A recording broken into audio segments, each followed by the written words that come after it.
ವೀಕ್ಷಕರೇ, ವಿವೇಕ ಜೀವನ ಕಾರ್ಯಕ್ರಮಕ್ಕೆ ಸ್ವಾಗತ.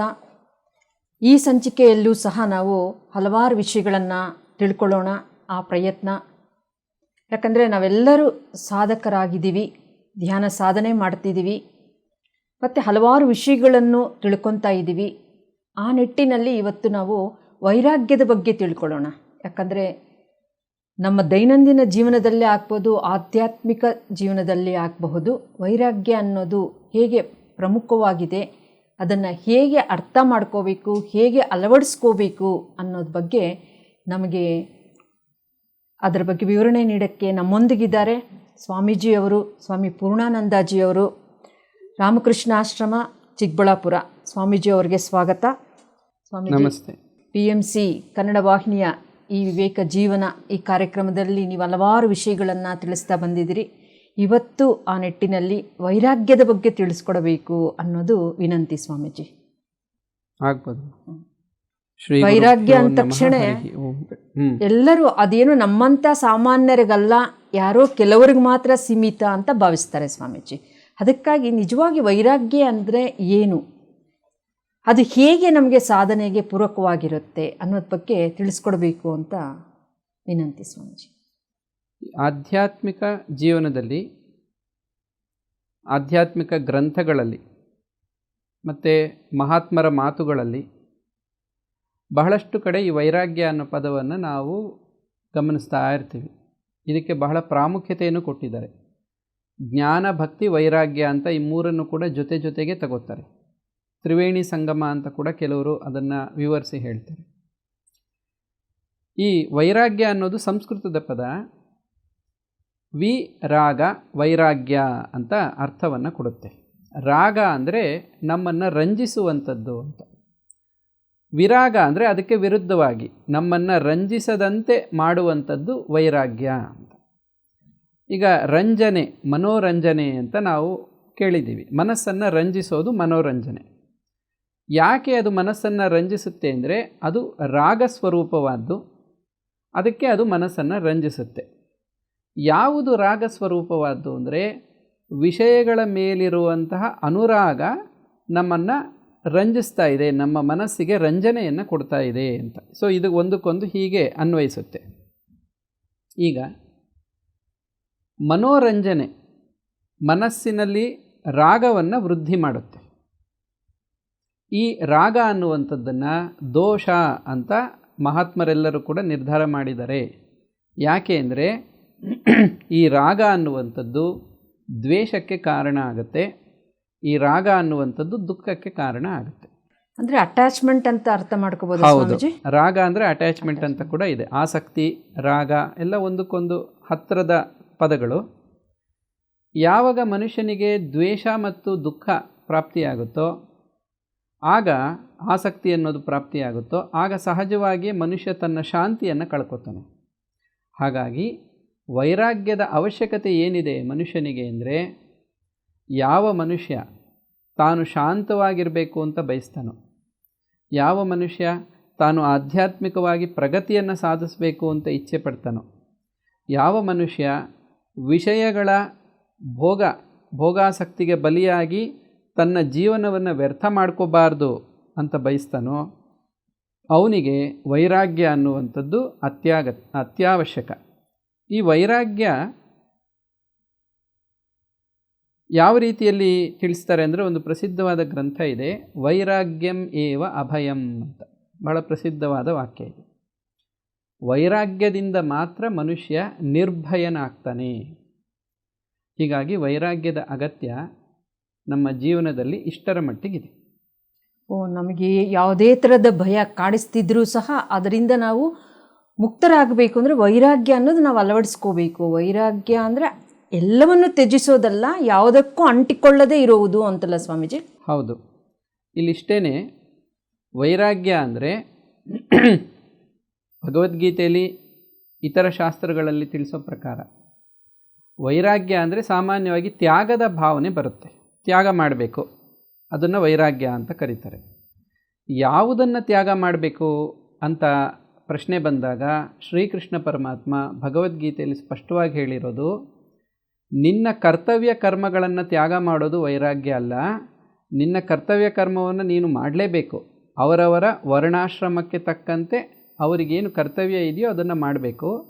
ಆದರೆ ಆ ಕರ್ತವ್ಯದಿಂದ ಪ್ರತಿಫಲಾಪೇಕ್ಷೆಯನ್ನು ಬಯಸದೆ, ಆ ಬಯಸೋದನ್ನೇ ಇಲ್ಲಿ ರಾಗ ಅಂತ ಕರೀತಾರೆ.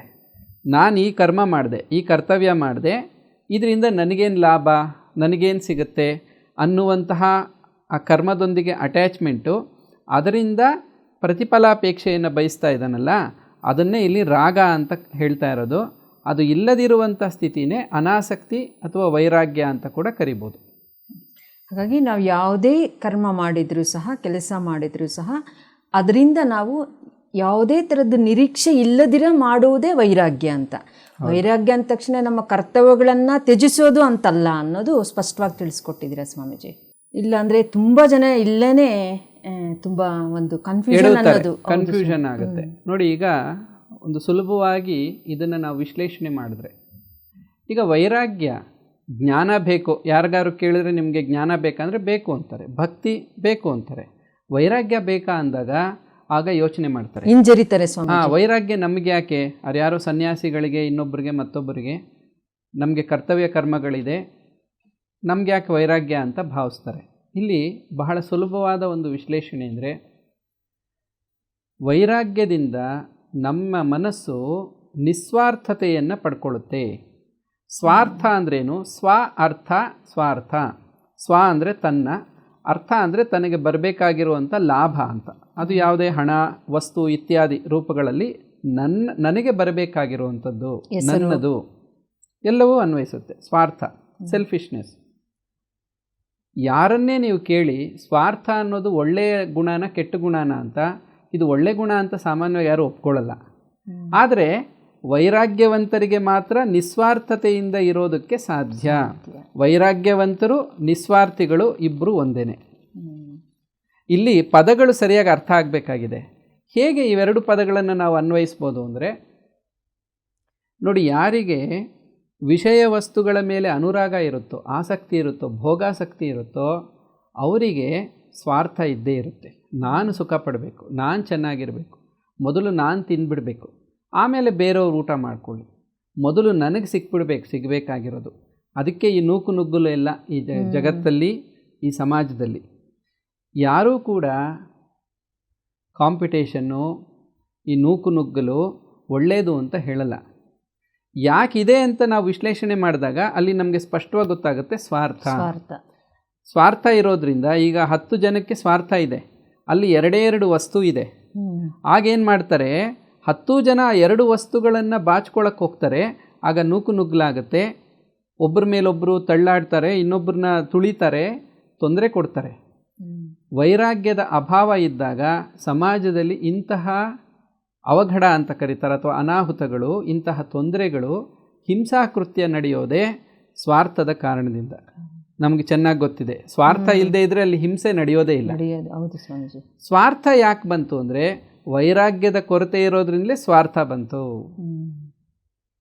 ಈಗ ಮಗನಿಗೆ ತಕ್ಕ ಮಟ್ಟಿಗಾದರೂ ವೈರಾಗ್ಯ ಇದ್ದರೆ ತನ್ನ ಸುಖವನ್ನು ತಂದೆ ತಾಯಿಗಳಿಗಾಗಿ ಸ್ವಲ್ಪ ತ್ಯಾಗ ಮಾಡ್ತಾನೆ. ನೋಡಿ, ವೈರಾಗ್ಯ ಅನ್ನೋದು, ತ್ಯಾಗ ಅನ್ನೋದು ಅಲ್ಲಿಗೆ ಬಂತು. ತನ್ನ ಸುಖವನ್ನು ತ್ಯಾಗ ಮಾಡಿದಾಗ ತನ್ನ ಸಮಯವನ್ನು, ತನಗಿರುವಂಥ ಹಣ ಇತ್ಯಾದಿಗಳನ್ನು ತಂದೆ ತಾಯಿಗಳ ಸೇವೆಗೆ ಉಪಯೋಗಿಸ್ತಾನೆ. ಆಗ ತಂದೆ ತಾಯಿಗಳಿಗೂ ಒಳ್ಳೆಯದಾಗುತ್ತೆ, ಅದು ಕರ್ತವ್ಯನೂ ಆಗುತ್ತೆ, ಇವನಿಗೂ ಅದರಿಂದ ಪುಣ್ಯ ಬರುತ್ತೆ, ಒಳ್ಳೆಯದಾಗುತ್ತೆ. ಯಾವಾಗ ಈ ಮಗ ಸ್ವಾರ್ಥಿ ಆಗಿಬಿಡ್ತಾನೋ ಆಗ ಹಣವನ್ನು ಖರ್ಚು ಮಾಡೋಕ್ಕೂ ಚಿಂತೆ ಮಾಡ್ತಾನೆ, ತನ್ನ ಸಮಯ ಕೊಡಬೇಕಲ್ಲ ಅಂತ ಚಿಂತೆ ಮಾಡ್ತಾನೆ, ಅಥವಾ ಹಿಂಜರಿತಾನೆ, ಮಾಡಬೇಕಾಗಿರೋ ಕರ್ತವ್ಯ ಮಾಡಲ್ಲ. ಆಗ ಅವನನ್ನು ಒಳ್ಳೆಯವನು ಅಂತ ಯಾರೂ ಕರೆಯಲ್ಲ. ಹಾಗಾಗಿ ವೈರಾಗ್ಯ ಅನ್ನೋ ಪದನ ಸರಿಯಾಗಿ ಅರ್ಥ ಮಾಡ್ಕೋಬೇಕು. ಪ್ರತಿಯೊಬ್ಬ ವ್ಯಕ್ತಿಗೂ ವೈರಾಗ್ಯದ ಅಗತ್ಯ ಇದೆ. ಅದು ಪ್ರತಿಯೊಂದು ಹೆಜ್ಜೆಯಲ್ಲೂ ಅದರ ಅವಶ್ಯಕತೆ ಇದೆ ಅಂತ ಅರ್ಥ ಆಗುತ್ತೆ ಸ್ವಾಮಿ ಹೇಳ್ತಿರೋದು. ಕರೆಕ್ಟ್. ಈಗ ಒಂದು ಉದಾಹರಣೆ ನಮಗೆಲ್ಲ ಸಮಾಜದಲ್ಲಿ ಸಾಮಾನ್ಯವಾಗಿ ಗೊತ್ತಿರುತ್ತೆ. ಸಾರ್ವಜನಿಕ ಸ್ಥಳಗಳು, ಸಾರ್ವಜನಿಕ ಬಸ್ ಪ್ರಯಾಣ, ಸಾರ್ವಜನಿಕರು ಬರ್ತಾರೆ. ಯಾರಿಗೋ ಒಬ್ಬರಿಗೆ ಕಾಲು ಸರಿ ಇರಲ್ಲ, ಅಥವಾ ಏನೋ ಗಾಯ ಆಗಿರುತ್ತೆ, ಅಥವಾ ಗರ್ಭಿಣಿ ಸ್ತ್ರೀ ಅಥವಾ ರೋಗಿ ಏನೋ ಅಸಹಾಯಕರು ಬಂದಾಗ ಶಕ್ತಿ ಇರುವಂಥವರು ಎದ್ದು ನಿಂತ್ಕೊಂಡು ಅವ್ರಿಗೆ ಜಾಗ ಕೊಟ್ಟಾಗ ಬೇರೆಯವರು ಮೆಚ್ಕೋತಾರೆ, ಹೌದಪ್ಪ ಇವನು ಅವ್ರಿಗೆ ತ್ಯಾಗ ಮಾಡ್ದ. ಈಗ ಅವನು 1 ಗಂಟೆ ಪ್ರಯಾಣ ನಿಂತ್ಕೊಂಡು ತ್ಯಾಗ ಮಾಡಬೇಕು, ತನ್ನ ಸೀಟೆ, ತಾನು ಕೂತಿರೋ ಸೀಟೆ, ಆದರೆ ಇವ್ರಿಗೋಸ್ಕರ ತ್ಯಾಗ ಮಾಡ್ದ. ಇದು ವೈರಾಗ್ಯನೇ. ಇದು ಒಂದು ರೀತಿ ವೈರಾಗ್ಯ, ಇದು ತ್ಯಾಗ, ಇದು ನಿಸ್ವಾರ್ಥತೆ ಕೂಡ ಹೌದು.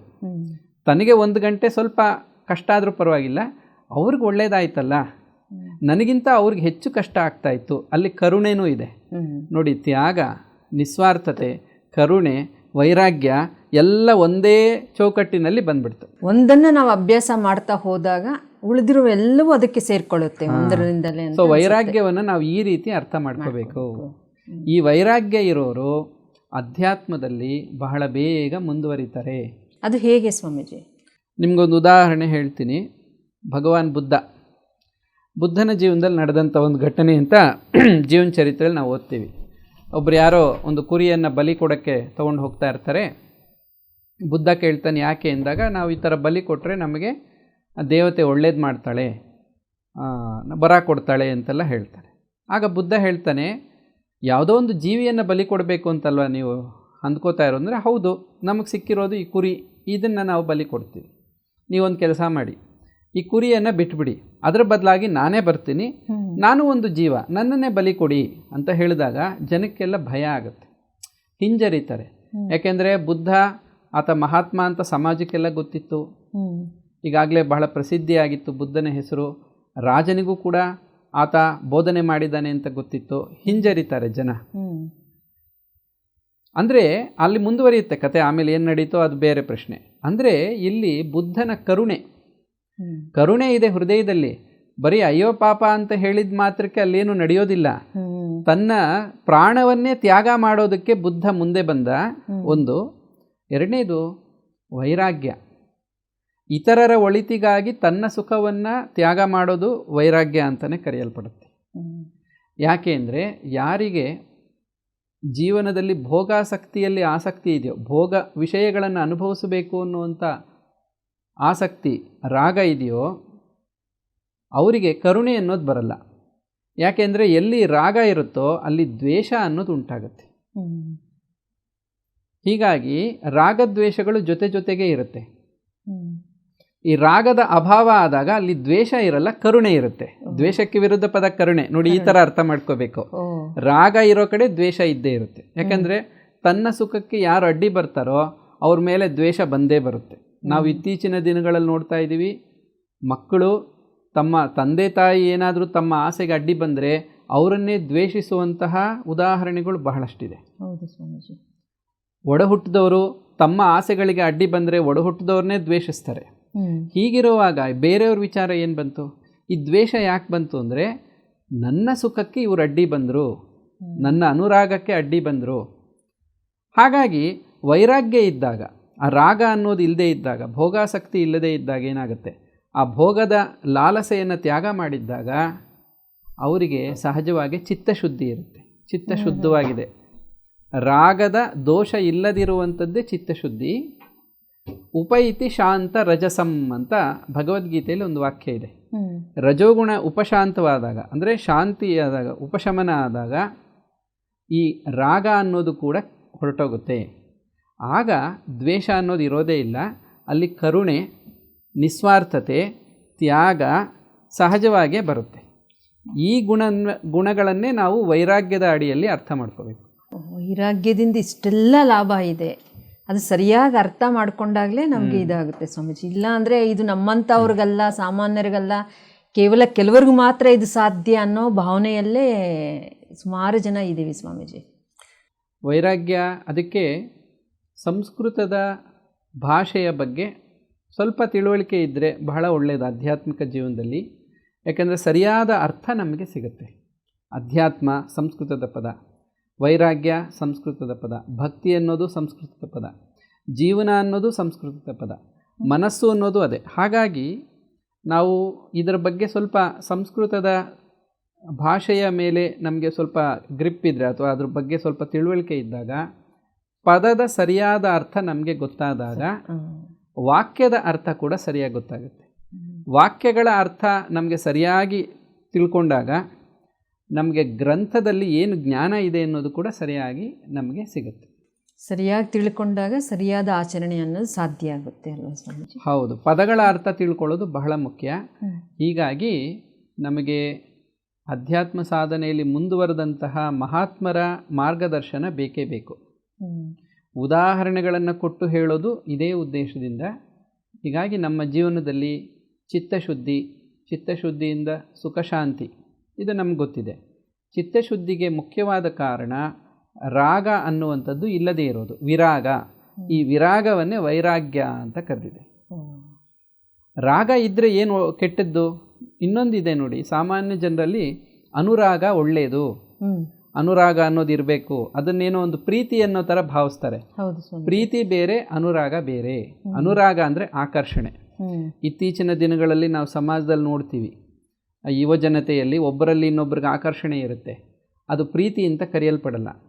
ಅನುರಾಗ ಅಷ್ಟೇ, ಅದು ಆಕರ್ಷಣೆ ಅಷ್ಟೇ, ರಂಜಿಸುತ್ತೆ. ಆ ಸಮಯಕ್ಕೆ ಮನಸ್ಸು ರಂಜಿಸ್ತಾ ಇದೆ, ಸ್ವಲ್ಪ ಕಾಲ ಆದಮೇಲೆ ಅದೇ ರಾಗ ದ್ವೇಷವಾಗಿ ಪರಿಣಮಿಸುತ್ತೆ. ಇದು ನಮ್ಮೆಲ್ಲರಿಗೂ ಪ್ರತ್ಯಕ್ಷವಾಗಿರುವಂಥ ನಿದರ್ಶನ. ಎಷ್ಟೋ ಕಡೆ ಅನುರಾಗ ಇತ್ತು, ಇಷ್ಟಪಟ್ಟರು, ಒಂದಷ್ಟು ಕಾಲ ಜೊತೆಗಿದ್ರು, ಈಗ ಒಬ್ರನ್ನೊಬ್ರು ದ್ವೇಷಿಸ್ತಾ ಇದ್ದಾರೆ. ಇದೇ ಕಾರಣಕ್ಕೆ ಹೇಳಿದ್ದು, ರಾಗ ಇರೋ ಕಡೆ ದ್ವೇಷ ಇದ್ದೇ ಇರುತ್ತೆ, ಪ್ರೀತಿ ಇರೋ ಕಡೆ ಇರೋದಿಲ್ಲ. ಪ್ರೀತಿ ಇರೋ ಕಡೆ ಕರುಣೆ ಇರುತ್ತೆ. ನಾನು ಹಿಂದೆ ಒಂದು ಸರಿ ಈ ಉದಾಹರಣೆ ಕೊಟ್ಟಿದ್ದೆ, ಮತ್ತೆ ನಾನು ಅದನ್ನು ಹೇಳ್ತೀನಿ, ಭಾಳಷ್ಟು ಜನಕ್ಕೆ ಇದು ಅರ್ಥ ಮಾಡ್ಕೊಳ್ಳೋಕೆ ಉಪಯೋಗ ಆಗುತ್ತೆ. ಒಬ್ಬ ವ್ಯಕ್ತಿ ದಾರಿಲಿ ಹೋಗ್ತಾ ಇದ್ದ, ಒಂದು ಸುಂದರವಾದ ಹೂವಿನ ಗಿಡ ಒಂದೆರಡು ಹೂಗಳನ್ನು ಬಿಟ್ಟಿದೆ, ತುಂಬ ಚೆನ್ನಾಗಿದೆ. ಅವನು ಆ ಹೂಗಳನ್ನು ನೋಡಿ ಬಹಳ ಸಂತೋಷಪಟ್ಟ. ಅಲ್ಲೇ ಹತ್ತಿರದಲ್ಲಿ ನೀರು ತೊಗೊಂಬಂದು ಸ್ವಲ್ಪ ನೀರು ಗಿಡಕ್ಕೆ ಹಾಕ್ಬಿಟ್ಟು ಮುಂದಕ್ಕೆ ಹೋದ. ಇನ್ನೊಬ್ಬ ಬಂದ ಅದೇ ದಾರಿಲಿ, ಆ ಹೂವಿನ ಗಿಡವನ್ನು ನೋಡ್ದ, ಹೂವು ತುಂಬ ಚೆನ್ನಾಗಿತ್ತು, ಒಂದು ಹೂವು ಕಿತ್ಕೊಂಡ ಹೊಟ್ಟೋದ. ಇವರಿಬ್ಬರೂ ಹೂವಿನ ಗಿಡನ ನೋಡಿದ್ರು. ಇವರಿಬ್ಬರಲ್ಲೂ ರಿಯಾಕ್ಷನ್ ಹೇಗಿತ್ತು, ಪ್ರತಿಕ್ರಿಯೆ ಹೇಗಿತ್ತು ಅಂದರೆ, ಮೊದಲನೇವನಿದಾನಲ್ಲ ಅವನ ಪ್ರತಿಕ್ರಿಯೆ ಪ್ರೀತಿ ಇರೋ ಕಡೆ ಕರುಣೆ ಇತ್ತು.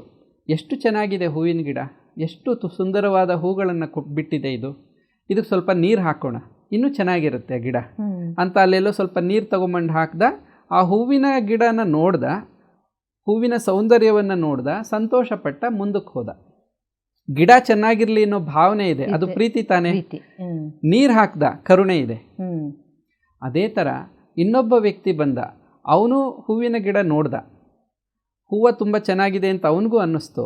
ಅಲ್ಲಿ ರಾಗ ಇತ್ತು ಎರಡನೇವನ ಮನಸ್ಸಿನಲ್ಲಿ. ಅವನೇನು ಮಾಡ್ದ, ಒಂದು ಹೂವು ನನಗಿರಲಿ, ಈ ಹೂವು ತುಂಬ ಚೆನ್ನಾಗಿದೆ, ಈ ಹೂವು ನಾನು ಕಿತ್ಕೋತೀನಿ ಅಂತ ಕಿತ್ಕೊಂಡೋದ. ಅವನೇನು ನೀರು ಹಾಕಿಲ್ಲ. ರಾಗಕ್ಕೂ ಪ್ರೀತಿಗೂ ಇರೋವಂಥ ವ್ಯತ್ಯಾಸ ಇದು. ಪ್ರೀತಿ ಇರೋ ಕಡೆ ಕರುಣೆ ಇರುತ್ತೆ, ರಾಗ ಇರೋ ಕಡೆ ದ್ವೇಷ ಇರುತ್ತೆ. ಅದೇ ಆ ಹೂವು ಯಾರೋ ಮಾಲೀಕ ಬರ್ತಾನೆ, ಆ ಗಿಡದ ಮಾಲೀಕ ಬಂದು ನೀನು ಹೂವು ಯಾಕೆ ಕಿತ್ಕೊಂಡೆ ಅಂತೇನಾದ್ರು ಬೈದಾಗ ಅವನಿಗೆ ಕೋಪ ಬರುತ್ತೆ.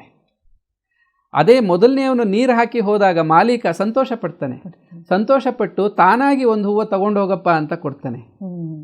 ಎಷ್ಟು ವ್ಯತ್ಯಾಸ ಇದೆ. ಒಂದು ಸಣ್ಣ ಕಾರ್ಯ ನಡೆದಿದೆ ಅಲ್ಲಿ. ಇದು ಜೀವನದಲ್ಲಿ ಎಷ್ಟು ಮುಖ್ಯವಾದ ವಿಚಾರ ನಾವೇ ಅರ್ಥ ಮಾಡ್ಕೋಬೇಕು.